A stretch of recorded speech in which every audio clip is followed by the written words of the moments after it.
Super Mario Bros. 2 is important for a lot of reasons in the Mario series. It's the first Mario game to be based on another game entirely, it's the first Mario game to let you play as characters other than Mario and Luigi, and it's a Mario game that focuses more on verticality than most Mario games.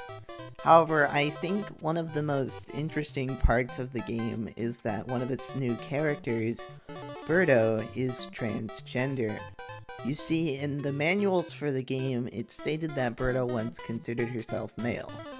Unfortunately, this is played for laughs in said manual. It's mainly a wow, isn't that crazy and funny thing as opposed to any earnest attempt at representation. This is also in the Japanese manual of Yume Kōjō, Doki Doki Panic, which is what Super Mario Bros. 2 is a reskin of, though her name is Catherine there. And as a side note, I'm not really sure why this was translated to Berto. After this, Nintendo sort of elected to ignore Berto's gender entirely for the most part, which is a shame. I think that they could have really turned it around into good representation. An interesting thing to note before I move on to our later representation some more is that the manual for Super Mario Bros. 2 actually says she prefers to be called Berdetta as opposed to Berto. If you're wondering, the Japanese manual says she prefers to be called Kathy as opposed to Catherine. Now, normally I would respect this chosen name, but honestly I think that this being her chosen name just isn't really canon anymore. She's been referred to as Birdo in several games since this, without much complaint from her in the ones where she can speak, such as Superstar Saga. Of course, this assumes that Nintendo even gives a shit about her, which, judging from some other appearances she's made, I have reason for doubt. For example, in the 2008 Wii game Captain Rainbow, which was published by Nintendo, there is quite literally a side quest where you have to prove Berto is a woman.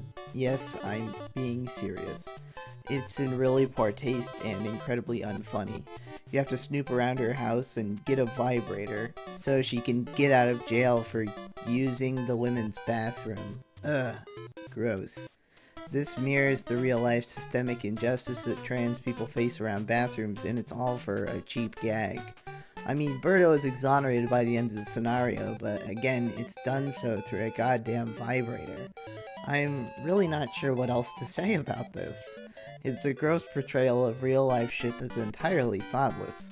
It doesn't help that Berto is given a, and I say this for lack of a better word, comically deep voice to indicate that she isn't a quote-unquote real girl.